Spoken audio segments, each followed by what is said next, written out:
Super 3 ನಾವಿರೋದೇ ನಿಮಗಾಗಿ ವಿಶೇಷ ಕಾರ್ಯಕ್ರಮಕ್ಕೆ ಸ್ವಾಗತ. ಇವತ್ತಿನ ಸುದ್ದಿ ಕಲಬುರಗಿಯಿಂದ ತಂದಿದ್ದೀವಿ, ಆದರೆ ಈ ರಾಜ್ಯಕ್ಕೆ ಸಂಬಂಧಪಡುವಂಥ ಸುದ್ದಿ. ವೀಕ್ಷಕರೇ, ಡೆಂಗಿ ಮಹಾಮಾರಿ ಸಾಂಕ್ರಾಮಿಕ ರೋಗ ತಡೆಗಟ್ಟುವಲ್ಲಿ ನಾವು ಯಾವತ್ತೂ ಫೇಲ್ ಆಗಬಾರ್ದು ಅಂತ ಪ್ರಯತ್ನಗಳು ಆಗ್ತಾ ಇರಬೇಕು. ಆದರೆ ನೋಡಿ, ಸಾಂಕ್ರಾಮಿಕ ರೋಗ ತಡೆಗಟ್ಟುವಲ್ಲಿ ಫೇಲ್ ಆಗ್ತಾ ಇದ್ದೀವ ನಾವು. ಡೆಂಗಿ ಜ್ವರ 15,000 ಇದೆ, ಉಸಿರಾಟ ಸಮಸ್ಯೆ 4,500 ಇದೆ, ಶೀತ ಜ್ವರ 690 ಇದೆ, ಅತಿಸಾರ 98,000 ಇದೆ, ಬ್ಯಾಕ್ಟೀರಿಯಾ 704 ಇದೆ. ನೋಡಿ, ಇಷ್ಟೆಲ್ಲ ಕಾಯಿಲೆಗಳು ಇಡೀ ರಾಜ್ಯಾದ್ಯಂತ ಇದೆ. ಯಾವುದು? ಡೆಂಗಿ ಜ್ವರ, ಬ್ಯಾಕ್ಟೀರಿಯಾ, ಅತಿಸಾರ. ನೋಡಿ, ಡೆಂಗಿ ಜ್ವರ 15,000 ರಾಜ್ಯಾದ್ಯಂತ. ಈಗಾಗಲೇ 9 ಜನ ಏನು ತೀರ್ಕೊಂಡಿದ್ದಾರಲ್ವಾ? 9-10 ಜನ ತೀರ್ಕೊಂಡಿದ್ದಾರೆ ಡೆಂಗಿಯಿಂದಾಗಿ. ಹಾಗಿದ್ರೆ ಈ ಸ್ಟೋರಿ ಯಾಕೆ ತರ್ತಾ ಇದ್ದೀವಿ ಅಂತಂದರೆ, ಹೆಲ್ತ್ ಇನ್ಸ್ಪೆಕ್ಟ್ರೇ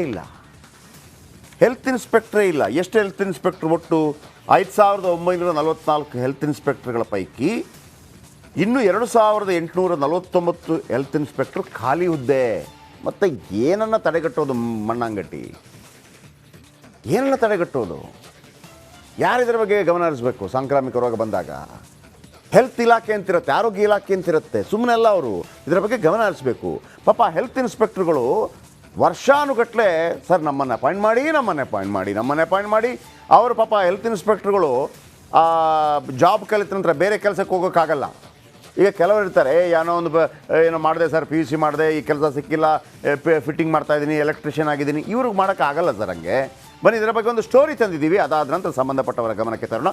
ವಿಶೇಷವಾಗಿ ದಿನೇಶ್ ಗುಂಡ್ರಾವ್ ಮತ್ತು ರಣದೀಪ್, ಆರೋಗ್ಯ ಇಲಾಖೆ ಆಯುಕ್ತರು, ಇಬ್ಬರೇ ಇದರ ಬಗ್ಗೆ ಗಮನ ಹರಿಸಬೇಕು. ಅದಕ್ಕಿಂತ ಮೊದಲು ಈ ಸ್ಟೋರಿ ನೋಡಿ.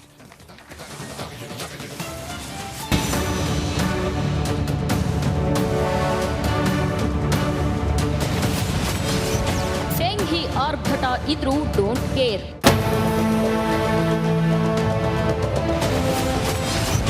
ಹೆಲ್ತ್ ಇನ್ಸ್ಪೆಕ್ಟರ್ಗಳ ಹುದ್ದೆ ಖಾಲಿ. ಈ ರಾಜ್ಯದಲ್ಲಿ ಏನಿಲ್ಲ ಅಂದ್ರೆ 5,000-6,000 ಅಭ್ಯರ್ಥಿಗಳು ಕಲಿತು ಖಾಲಿ ಕುಂತಿದ್ದಾರೆ ಸರ್. ಈಗ ರಾಜ್ಯದಲ್ಲಿ ಕಳೆದ 1.5 ತಿಂಗಳಿನಿಂದ ಡೆಂಗಿ ಆರ್ಭಟ ಹೆಚ್ಚಾಗಿದೆ. ಡೆಂಗಿಯಿಂದ ರಾಜ್ಯದಲ್ಲಿ ಈಗಾಗಲೇ 9ಕ್ಕೂ ಹೆಚ್ಚು ಜನ ಮೃತಪಟ್ಟಿದ್ದಾರೆ. ಇದರ ಜೊತೆ ಸಾಂಕ್ರಾಮಿಕ ರೋಗಗಳ ಆರ್ಭಟವೂ ಕೂಡ ಹೆಚ್ಚಾಗ್ತಿದೆ. ಸಾಂಕ್ರಾಮಿಕ ರೋಗಗಳನ್ನ ತಡೆಗಟ್ಟುವಲ್ಲಿ ಪ್ರಮುಖ ಪಾತ್ರ ವಹಿಸಬೇಕಿರೋ ಆರೋಗ್ಯ ಇಲಾಖೆಯಲ್ಲಿ ಹೆಲ್ತ್ ಇನ್ಸ್ಪೆಕ್ಟರ್ಗಳ ಕೊರತೆ ಎದ್ದು ಕಾಣುತ್ತಿದೆ.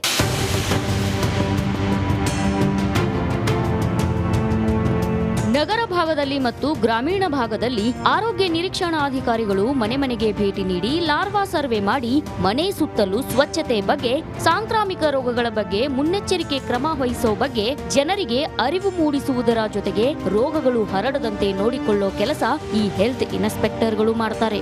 ಆದ್ರೆ ರಾಜ್ಯದಲ್ಲಿ ಸಾವಿರಾರು ಹೆಲ್ತ್ ಇನ್ಸ್ಪೆಕ್ಟರ್ಗಳ ಹುದ್ದೆ ಖಾಲಿ ಇದ್ರೂ ಕೂಡ ಆರೋಗ್ಯ ಇಲಾಖೆಯಾಗಲಿ ಸರ್ಕಾರ ಆಗಲಿ ಅದನ್ನ ಭರ್ತಿ ಮಾಡಿಕೊಳ್ಳೋ ಕೆಲಸಕ್ಕೆ ಮುಂದಾಗ್ತಿಲ್ಲ. ಹಾಗಾಗಿ ಜನರಿಗೆ ಅರಿವು ಮೂಡಿಸೋ ಕೆಲಸ ಕೂಡ ಆರೋಗ್ಯ ಇಲಾಖೆಯಿಂದ ನಿರೀಕ್ಷಿತ ಪ್ರಮಾಣದಲ್ಲಿ ಆಗದೇ ಇರೋದಕ್ಕೆ ಜನರು ರೋಗಗಳಿಂದ ತತ್ತರಿಸಿ ಹೋಗಿದ್ದಾರೆ. ಪ್ರಾಥಮಿಕ ಆರೋಗ್ಯ ಕೇಂದ್ರಗಳಲ್ಲಿ HIO ಹೆಲ್ತ್ ಇನ್ಸ್ಪೆಕ್ಟಿಂಗ್ ಆಫೀಸರ್ ಅಂತಂದು ಪ್ರೆಸೆಂಟ್ ಈಗ ವರ್ಕ್ ಮಾಡೋಂಥ ಅಭ್ಯರ್ಥಿಗಳು ನಾವೆಲ್ಲ ರೀ. ಈಗ ನಾವು 2010ರಲ್ಲಿ ನಮ್ಮದು ಪಾಸ್ ಆಗಿದ್ದು. ಭಾಳ ಜನ ಇಲ್ಲಿವರೆಗೂ ಏಜ್ ಡಿಬಾರ್ ಆಗೋಗಿದೆ. ಇದಕ್ಕೆ ಕಾರಣ ಅಂದರೆ ಸರ್ಕಾರ ಕಾಲ್ಫಾರ್ಮ್ ಮಾಡ್ತಾ ಇಲ್ಲ. ನಮ್ಮ ಪೋಸ್ಟ್ಗಳು ಪ್ರಾಥಮಿಕ ಆರೋಗ್ಯ ಕೇಂದ್ರದ HIO ಪೋಸ್ಟ್ಗಳನ್ನು ಕಾಲ್ಫಾರ್ಮ್ ಮಾಡ್ತಾ ಇಲ್ಲ. ಯಾವ ಕಾರಣಕ್ಕಾಗಿ ಮಾಡ್ತಾ ಇಲ್ಲೋ ಗೊತ್ತಾಗ್ತಿಲ್ಲ. ತಗೋಬೇಕಂಬ ಕಾರಣ, ಮುಖ್ಯವಾದ ಕಾರಣಪ್ಪ ಅಂದ್ರೆ ಗ್ರಾಮೀಣ ಹಾಗೂ ನಗರ ಪ್ರದೇಶಗಳಲ್ಲಿ ಯಾವುದೇ ರೀತಿ ಸಾಂಕ್ರಾಮಿಕ ರೋಗ ಅಥವಾ ಡೆಂಗು, ಮಲೇರಿಯಾ, ಚಿಕನ್ ಗುನ್ಯಾ ಇದಕ್ಕೆ ಮೇನವಾದ ಮುಖ್ಯ ಏನಪ್ಪ ಅಂದ್ರೆ ನಮಗಂದ್ರೆ ಆರೋಗ್ಯ ಶಿಕ್ಷಣ ಸಲಕ್ ಇಂಪಾರ್ಟೆಂಟ್ ಅದ. ಇನ್ನು ಯಾವತ್ತನ ಆರೋಗ್ಯ ಶಿಕ್ಷಣ ಜನರಿಗೆ ನೀಡಲ್ಲ, ಇದೇ ರೀತಿ ಹರಡ್ತಾ ಇರುತ್ತೆ. ಅದಕ್ಕೋಸ್ಕರ ನಮ್ಮನ್ನು ಕೆಳಮಟ್ಟದಲ್ಲಿ ಕೆಲಸ ಮಾಡುವಂಥ ಕೆಳಮಟ್ಟದಲ್ಲಿ ನಾವು ಕೆಲಸ ಮಾಡ್ತೀವಿ. ಕೆಳಮಟ್ಟದಲ್ಲಿ ಕೆಲಸ ಆಗಿಲ್ಲಪ್ಪ ಇದೇ ರೀತಿ ಹರಡ್ತಾ ಇರುತ್ತೆ, ಸಾಂಕ್ರಾಮಿಕ ರೋಗಗಳು ಹೆಚ್ಚಾಗ್ತಾನೆ ಇರುತ್ತೆ ಕಂಟಿನ್ಯೂ. ಇನ್ನು ರಾಜ್ಯದಲ್ಲಿ ವಿಭಾಗವಾರು ಆರೋಗ್ಯ ನಿರೀಕ್ಷಣಾಧಿಕಾರಿಗಳ ಹುದ್ದೆಗಳ ವಿವರ ನೋಡೋದಾದ್ರೆ, ಹೆಲ್ತ್ ಇನ್ಸ್ಪೆಕ್ಟರ್ಗಳ ಹುದ್ದೆ ಖಾಲಿ, ವಿಭಾಗ ಮಂಜೂರು ಹುದ್ದೆ, ಭರ್ತಿ ಹುದ್ದೆ, ಖಾಲಿ ಹುದ್ದೆ. ಬೆಂಗಳೂರಲ್ಲಿ 1,530 ಹುದ್ದೆ ಮಂಜೂರಾದ್ರೆ 838 ಹುದ್ದೆ ಮಾತ್ರ ಭರ್ತಿ ಆಗಿವೆ. ಇನ್ನು 692 ಹೆಲ್ತ್ ಇನ್ಸ್ಪೆಕ್ಟರ್ಗಳ ಹುದ್ದೆ ಖಾಲಿ ಹೊಡಿತಿವೆ. ಮೈಸೂರಲ್ಲೂ ಕೂಡ 1,456 ಹುದ್ದೆ ಮಂಜೂರಾಗಿದ್ದು ಇದರಲ್ಲಿ 407 ಹುದ್ದೆ ಭರ್ತಿಯಾಗಿವೆ. ಬರೋಬ್ಬರಿ 1,049 ಹುದ್ದೆ ಖಾಲಿ ಇವೆ. ಇನ್ನು ಕುಂದಾನಗರಿ ಬೆಳಗಾವಿಗೆ 1,651 ಹುದ್ದೆ ಮಂಜೂರಾಗಿದ್ದು 764 ಹುದ್ದೆ ಮಾತ್ರ ಭರ್ತಿಯಾಗಿವೆ. ಇನ್ನು 887 ಹುದ್ದೆ ಖಾಲಿ ಬಿದ್ದಿವೆ. ಕಲ್ಯಾಣ ಕರ್ನಾಟಕದ ಕೇಂದ್ರ ಬಿಂದು ಕಲಬುರಗಿಯಲ್ಲಿ 221 ಹೆಲ್ತ್ ಇನ್ಸ್ಪೆಕ್ಟರ್ಗಳ ಹುದ್ದೆ ಭರ್ತಿ ಆಗಿಲ್ಲ. ರಾಜ್ಯದಲ್ಲಿ ಬರೋಬ್ಬರಿ 2849 ಹುದ್ದೆಗಳು ಭರ್ತಿ ಆಗದೆ ಉಳಿದಿವೆ. ಪ್ಯಾರಾಮೆಡಿಕಲ್ ಕಂಪ್ಲೀಟ್ ಮಾಡಿದ ಆಕಾಂಕ್ಷಿಗಳು ಪರದಾಡುತ್ತಿದ್ದಾರೆ. ರಾಜ್ಯದಲ್ಲಿ 32 ಸರ್ಕಾರಿ, 475 ಖಾಸಗಿ ಪ್ಯಾರಾಮೆಡಿಕಲ್ ಕಾಲೇಜ್ಗಳಿವೆ. 2018ರಿಂದ ಇಲ್ಲಿಯವರೆಗೂ ನೇಮಕಾತಿ ಮಾಡಿಕೊಳ್ಳಲು ಸರ್ಕಾರ ಮುಂದಾಗ್ತಿಲ್ಲ. ಖಾಲಿ ಇರುವ 2849 ಹುದ್ದೆಗಳ ನೇಮಕಾತಿ ಸಂಬಂಧ ಹಣಕಾಸು ಇಲಾಖೆಗೆ ಅನುಮೋದನೆಗಾಗಿ ಹೋಗಿರೋ ಫೈಲ್ ಧೂಳು ಹಿಡಿದಿದೆ. ಇದರಿಂದ ಸಾವಿರಾರು ಉದ್ಯೋಗಾಕಾಂಕ್ಷಿಗಳು ನಿರಾಸೆ ಅನುಭವಿಸುವಂತಾಗಿದೆ. ನಮ್ದೇನೂ ಇಲ್ಲ, ಎಫ್ ಡಿದವ್ರು ಅಪ್ರೂವಲ್ ಕೊಟ್ರೆ ಅಂದ್ರೆ ನಾವು ಅಪ್ರೂವಲ್ ಮಾಡ್ತೀವಿ ಅಂತ ಹೇಳ್ತಾ ಇದ್ದಾರೆ. ಅದ್ರ ಸುಮಾರು ಏನಾಗ್ತಾ ಇದೆ ಅಂದ್ರೆ ಇದು ಕಲ್ತು ಕುಳ್ತವ್ರು ಭಾಳಷ್ಟು ಜನ ಇದ್ದಾರೆ. ಕರ್ನಾಟಕದಲ್ಲಿ ಸುಮಾರು ಪ್ರೈವೇಟ್ ಕಾಲೇಜಸ್ಗಳು ಕಟ್ಟಿದ್ದಾರೆ, ಗೌರ್ಮೆಂಟ್ದಲ್ಲಿ ಕಟ್ಟಿದ್ದಾರೆ. ಪ್ರತಿ ವರ್ಷ ಹುಡುಗರಿಗೂ ಏನೂ ಗೊತ್ತಾಗಲ್ಲ. 10th ಆಗುತ್ತೆ, ಅವ್ರಿಗೆ ಜಲ್ದಿ ಜಾಬ್ ಸಿಗುತ್ತಂತ ಏನು ಮಾಡ್ತಾರೆ, ಇದು ಕೋರ್ಸಿಗೆ ಅವೈಲೇಬಲ್ ಮಾಡ್ತಾರೆ. ಬಟ್ ಆದರೆ ಏನು ಮಾಡ್ತಾ ಇದ್ದಾರೆ ಜನರು, ಯಾವುದೇ ಇದು ಪೋಸ್ಟಿಗೆ ವ್ಯಾಲ್ಯೂಮೇ ಇರಲಾರ್ದಪ್ಲೇ ಮಾಡ್ತಾ ಇದ್ದಾರೆ. ಡೆಂಗಿ ಸೇರಿ ಸಾಂಕ್ರಾಮಿಕ ರೋಗಗಳು ಹೆಚ್ಚಾಗ್ತಿದ್ದು ಕೂಡಲೇ ಹಣಕಾಸು ಇಲಾಖೆ ಅನುಮೋದನೆ ನೀಡಬೇಕಿದೆ. ಇಲ್ಲದಿದ್ರೆ ರೋಗ ನಿಯಂತ್ರಿಸುವಲ್ಲಿ ಸರ್ಕಾರಕ್ಕೆ ಹಿನ್ನಡೆಯಾಗಲಿದೆ. ಸೂಪರ್ 3 ಸೌಂಡಿಗಾದ್ರೂ ಸರ್ಕಾರ ಅಲರ್ಟ್ ಆಗುತ್ತಾ ಅಂತ ಕಾದು ನೋಡಬೇಕಿದೆ. ಓಂ ಪ್ರಕಾಶ್ H. ಮುನ್ನೂರು, ರಿಪಬ್ಲಿಕ್ ಕನ್ನಡ, ಕಲಬುರಗಿ. ಒಟ್ಟು 5944 ಹುದ್ದೆ, 3095 ಹೆಲ್ತ್ ಇನ್ಸ್ಪೆಕ್ಟರ್ ಇದ್ದಾರೆ. 2849 ಹೆಲ್ತ್ ಇನ್ಸ್ಪೆಕ್ಟರ್ಗಳು ಬಾಕಿ ಖಾಲಿ ಇದೆ ಆ ಜಾಗ. ಅದನ್ನು ತುಂಬಿಸಬೇಕು. ಆಮೇಲೆ ಆರ್ಥಿಕ ಇಲಾಖೆಯಿಂದ ಪರ್ಮಿಷನ್ ಬರಬೇಕು. ನೋಡಿ, ವಾಲ್ಮೀಕಿ ನಿಗಮದ ದುಡ್ಡಿಗೆ ಹೋಗಬೇಕು ಅಂತಂದ್ರೂ ಕೂಡ ಪರ್ಮಿಷನ್ ಬೇಕಿತ್ತು. ಅಲ್ಲಿಗೆ ಹೋಯ್ತು ದುಡ್ಡು, ತಿಂದರು. ಇಲ್ಲಿ ಯಾಕೆ ಬರ್ತಿಲ್ಲ ಪರ್ಮಿಷನು ನನಗೆ ಗೊತ್ತಿಲ್ಲ. 2849 ಎಲ್ಲರೂ ಮಾಡ್ತಾರ ಮತ್ತೊಂದು ಗೊತ್ತಿಲ್ಲ. ಆದರೆ ಒಂದು ಈಗ ನೋಡಿ 50% ಇದೆ ಅಷ್ಟೇ ಡಾಕ್ಟ್ರುಗಳು, ಹೆಲ್ತ್ ಇನ್ಸ್ಪೆಕ್ಟ್ರು. ಒಂದು 75-80% ಆದರೂ ಇರಬೇಕಲ್ಲ. ಈ ಸಂದರ್ಭದಲ್ಲಿ ನಾವು ಮಾಡಿಲ್ಲ ಅಂದರೆ ಹೆಂಗೆ? ಆಮೇಲೆ ಇವ್ರದ್ದೆಲ್ಲ ಏನು ಲಕ್ಷಗಟ್ಟಲೆ ಸಂಬಳ ಏನಿಲ್ಲ ನನ್ನ ಪ್ರಕಾರ. ಐ ಥಿಂಕ್ ಡಿಫಾರ್ಮ್ ಏನೋ ಮಾಡ್ತಾರೆ ಅಂತ ಅಂದ್ಕೊಂಡಿದ್ದೀನಿ ನಾನು. ಡಿಫಾರ್ಮ್ SLC PUC ಅಂದರೆ ಡಿಫಾರ್ಮ್ ಮಾಡಿ ಏನೋ ಹೆಲ್ತ್ ಇನ್ಸ್ಪೆಕ್ಟರ್ ಮಾಡ್ತಾರೆ. ಆದರೆ ಅವರ ಜವಾಬ್ದಾರಿ ಕೂಡ ಭಾಳ ಜಾಸ್ತಿ ಇದೆ. ನಾಳೆ ಬಂದವರು ಕೂಡ ಸುಮ್ಮನೆ ಬೇರೆ ರೀತಿಯಲ್ಲಿ ಹೋಗುವಂಥದ್ದಲ್ಲ. ನಾವು ಇದನ್ನು ಇವತ್ತು ನಿಮ್ಮ ಗಮನಕ್ಕೆ ತರ್ತಾ ಇದ್ದೀನಿ. ದಿನೇಶ್ ಗುಂಡ್ರಾವ್ ಅವ್ರ ಹತ್ರ ಮಾತಾಡಿಸಿದ್ದೀವಿ. ಅವರು ಮಾತಾಡಿ ಬಂದರೆ ನಾನು ಹಾಕ್ತೀನಿ, ಇಲ್ಲಾಂದರೆ ನಾಳೆ ಆದರೂ ಕೊಡ್ತೀನಿ. ನಮಗೆ ನಂಬಿಕೆ ಇರಲಿ. ಇವತ್ತು ಮಾತಾಡಿಸಿದ್ವಿ ನಾವು. ಅವ್ರು ಏನು ಹೇಳಿದ್ದಾರೆ ಅಂತಂದರೆ, ಈಗ ಬರಬೇಕಷ್ಟೇ, ನನಗೆ ಅವ್ರು ಮಾತಾಡಿದ ಬೈಟ್ ಬರಬೇಕಷ್ಟೇ, CM ಗಮನಕ್ಕೆ ತರ್ತೀನಿ, ನನ್ನ ಗಮನದಲ್ಲಿದೆ ಅನ್ನೋದನ್ನು ಹೇಳಿದ್ದಾರೆ. ಸೊ ಹಾಗಾಗಿ ಏನು ಆಕಾಂಕ್ಷಿಗಳೇನಿದ್ದಾರೆ ಹೆಲ್ತ್ ಇನ್ಸ್ಪೆಕ್ಟರ್ಗಳು ಹುದ್ದೆ ನಿಮ್ಮ ಬಹುದಿನಗಳ ಬೇಡಿಕೆ ಆಗಿತ್ತು ಸರ್, ಮಾತಾಡಿದೆ. ರಣದೀಪ್ ಸರ್ ಆರೋಗ್ಯ ಇಲಾಖೆ ಆಯುಕ್ತರು ಮತ್ತು ದಿನೇಶ್ ಗುಂಡ್ರಾವ್ ಇಬ್ಬರು ಮನಸ್ಸು ಮಾಡಿದರೆ ಆಗೋಗ್ಬಿಡುತ್ತೆ. 100% ಮಾಡ್ತಾರೋ ಮತ್ತೊಂದು ಬೇರೆ ವಿಚಾರ. ಆದರೆ ಇದು ಬಹಳ ಅಗತ್ಯ ಇದೆ ಈ ಸಂದರ್ಭದಲ್ಲಿ. ಸಾಂಕ್ರಾಮಿಕ ರೋಗ ತಡೆಗಟ್ಟುವಲ್ಲಿ ನಾವು ಬಹಳ ದೊಡ್ಡ ಮಟ್ಟದಲ್ಲಿ ಫೇಲ್ ಆಗ್ತಾ ಇದ್ದೀವಿ ಹೆಲ್ತ್ ವಿಚಾರಕ್ಕೆ ಸಂಬಂಧಪಟ್ಟಾಗೆ. ಬನ್ನಿ ಇದರ ಬಗ್ಗೆ ನಮ್ಮ ಓಂ ಪ್ರಕಾಶ್ ಮುನ್ನೂರ್ ಅವರು ಕಲಬುರಗಿಯಿಂದ ಇದ್ದಾರೆ. ಓಂ ಪ್ರಕಾಶ್, ಆಲ್ರೆಡಿ ನಾವು ದಿನೇಶ್ ಗುಂಡ್ರಾವ್ ಅವರ ಗಮನಕ್ಕೆ ಇದನ್ನು ತಂದಿದ್ದೀವಿ. ಆ್ಯಂಡ್ ಸಾಕಷ್ಟು ಆಕಾಂಕ್ಷಿಗಳಿದ್ದಾರೆ. ಅವ್ರಿಗೂ ಕೂಡ ಇತ್ತು ಸೂಪರ್ 3ಯಲ್ಲಿ ಬರಬೇಕು ಅಂತೇಳಿ. ಎಸ್, ಲೇಟೆಸ್ಟ್ ಅಪ್ಡೇಟ್ ಏನಿದೆ? ಖಂಡಿತವಾಗ್ಲೂ ನಮ್ಮ ಪ್ರಯತ್ನ ನಾವು ಮಾಡ್ತಾ ಇದ್ದೀವಿ. ಬಹುತೇಕ ಇದು ಸಕ್ಸಸ್ ಆಗುವಂಥ ಸಾಧ್ಯತೆ ಇದೆ. ಹೇಳಿ ಪ್ಲೀಸ್.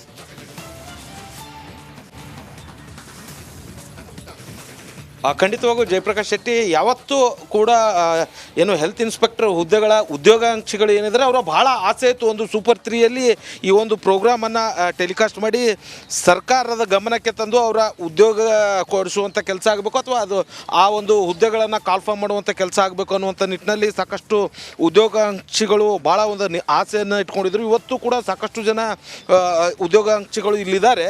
ಸೊ ಅವರೆಲ್ಲರೂ ಕೂಡ ಅಂದರೆ ಭಾಳ ಪ್ರಮುಖವಾಗಿ ಈಗ ರಾಜ್ಯದಲ್ಲಿ ಸಾಂಕ್ರಾಮಿಕ ರೋಗ ಹೆಚ್ಚಾಗ್ತಾ ಇರುವಂಥದ್ದು, ಡೆಂಗೂ ಕೂಡ ಹೆಚ್ಚಾಗ್ತಾ ಇರುವಂಥದ್ದು, ಅಂತಹ ತಡೆಗಟ್ಟುವಂಥ ಕೆಲಸ ಈ ಹೆಲ್ತ್ ಇನ್ಸ್ಪೆಕ್ಟರ್ಗಳು ಮಾಡ್ತಾರೆ. ಅಂದರೆ ತಳಮಟ್ಟದಲ್ಲಿ, ಗ್ರಾಮೀಣ ಭಾಗದಲ್ಲಿ ತಳಮಟ್ಟದಲ್ಲಿ ತೆರಳಿ ಮನೆಗೆ ತೆರಳಿ ಅರಿವು ಮೂಡಿಸುವುದ್ರ ಜೊತೆಗೆ ಅದನ್ನು ತಡೆಗಟ್ಟುವಂಥ ನಿಟ್ಟಿನಲ್ಲಿ ಕೆಲಸವನ್ನು ಮಾಡ್ತಾರೆ. ಸೊ ಅವರನ್ನು ಮಾತಾಡಿಸ್ತಾ ಹೋಗ್ತೀನಿ. ಸರ್, ಇವತ್ತು ಸೂಪರ್ 3 ನಿಮ್ಮ ಕನಸಿತ್ತು, ಸೂಪರ್ 3ಯಲ್ಲಿ ಜಯಪ್ರಕಾಶ್ ಶೆಟ್ಟಿ ಸರ್ ಜೊತೆ ಈ ಕಾರ್ಯಕ್ರಮ ಆಗಬೇಕು, ನಿಮಗೊಂದು ನ್ಯಾಯ ಸಿಗಬೇಕು ಅನ್ನುವಂಥ ನಿಟ್ಟಿನಲ್ಲಿ. ಸೊ ನಾವು ಕೂಡ ಇವತ್ತು ಆ ಪ್ರೋಗ್ರಾಮ್ ಟೆಲಿಕಾಸ್ಟ್ ಆಗ್ತಾ ಇದೆ. ಸೊ ಏನು ಹೇಳ್ತೀರಾ ಸರ್? ಇದಕ್ಕೆ ತಮಗೆ ಹಾಗೂ JP ಸರ್ ಅವ್ರಿಗೂ ತುಂಬ ಹೃದಯದ ಧನ್ಯವಾದಗಳು ತಿಳಿಸ್ತೀವಿ ಸರ್. ತಮ್ಮ ಮುಖಾಂತರ ಸರ್ಕಾರಕ್ಕೆ ಈ ಒಂದು ನಮ್ಮ ಬಡ ವಿದ್ಯಾರ್ಥಿಗಳು, ಬಡ ಮಕ್ಕಳಿಗೂ, ಬಡ ಕುಟುಂಬಗಳಿಗೂ ಸಹಾಯ ಆಗುತ್ತೆ ಸರ್. ಇದಕ್ಕೆ ಸರ್ಕಾರ ಆದರೂ ಇದಕ್ಕಾದರೂ ಗಮನ ಕೊಟ್ಟು ಆದಷ್ಟು ಬೇಗ ನಮ್ಮ ಹುದ್ದೆಗಳನ್ನು ಬೇಗ ಕರೆಯುವಂಥ ಕೆಲಸ ಮಾಡಬೇಕಂತಂದು ತಮ್ಮ ಮಾಧ್ಯಮ ಮುಖಾಂತರ ಕೇಳಿಕೊಳ್ತೀವಿ ಸರ್. ಈ ಸರ್ ಎಷ್ಟು ವರ್ಷಗಳಿಂದ ಇದು ಈ ರೀತಿಯಾಗಿ ಇರುವಂಥದ್ದು, ಅಂದರೆ ಫಿಲಪ್ ಮಾಡ್ಕೊಂಡಿಲ್ಲ ಅಂತ? ಸುಮಾರು 8 ವರ್ಷಗಳಿಂದ ಯಾವುದೇ ಥರ ಹುದ್ದೆಗಳು ಕ್ಲಿಯರ್ ಆಗ್ತಾ ಇಲ್ಲ ಸರ್. ಆದರೂ ಹಣಕಾಸು ಇಲಾಖೆಯಲ್ಲಿದ್ದರೂ ಅವರು ನಮಗೆ ಮೀನಾಮೇಷವಾಗ್ತಾರೆ. ಹಲವಾರು ಬಾರಿ ಸಚಿವರಿಗೂ ಮನವಿ ಮಾಡಿದ್ದೆವು.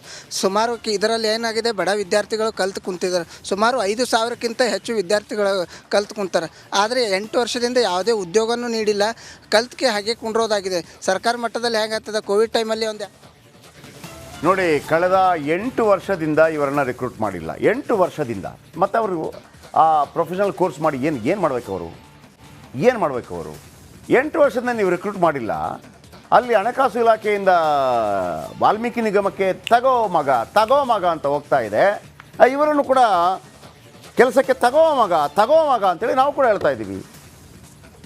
ಆಮೇಲೆ ನೀವು ಡೆಂಗಿಯನ್ನು ತಡೆಗಟ್ಟಬೇಕು. ನೋಡಿ, ಡೆಂಗಿ 15,000, ಆಮೇಲೆ 10,000, 98,000, ಬ್ಯಾಕ್ಟೀರಿಯಾ 704, ಮಂಗನ ಕಾಯಿಲೆ 355, ಮಲೇರಿಯಾ 142, ಗಂಟಲು ಮಾರಿ 89, ದಡಾರ 596, ಸಾರಿ ಅಂದರೆ ಉಸಿರಾಟ ಸಮಸ್ಯೆ 4,926, ILI ಶೀತ ಜ್ವರ 694.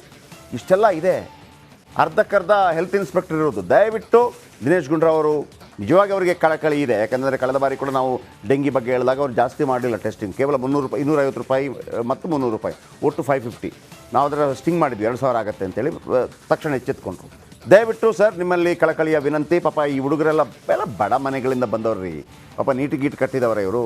ನೀಟ್ ಗಿಟ್ಟಿದವರು ಬಡವರು ಅಲ್ಲ ಅಂತ ನಾನು ಹೇಳಿದೆ. ಅಟ್ಲೀಸ್ಟ್ ಸ್ವಲ್ಪ ಉಸಿರಾಡೋಕ್ಕೆ ಅವರಿಗೆ ಒಂದು ನೀಟ್ ಕಟ್ಟೋರಿಗೆ ಒಂದು ಏನು ಎಕ್ಸಾಮ್ಗೆ ಪ್ರಾಕ್ಟೀಸ್ ಮಾಡಿರ್ತಾರಲ್ಲ, ಕೋಚಿಂಗ್ ಹೋಗಿರ್ತಾರಲ್ಲ, ಅಲ್ಲಾದರೂ 2 ಲಕ್ಷ ಕಟ್ಟಿರಬೇಕಾಗತ್ತೆ. ಅಷ್ಟಾದರೂ ಸ್ವಲ್ಪ ಇವ್ರ ಹತ್ರ ಅದೂ ಇರೋದಿಲ್ಲ ರೀ. ದಯವಿಟ್ಟು ಇವರ ಬಗ್ಗೆ ಗಮನ ಹರಿಸಿ. ಸೂಪರ್ 3 ಇವರ ಜೊತೆ ಇರುತ್ತೆ. ಸೂಪರ್ 3 ಪ್ರತಿದಿನ ಮಧ್ಯಾಹ್ನ 12 ಗಂಟೆಗೆ ನಾವಿರೋದೇ ನಿಮಗಾಗಿ.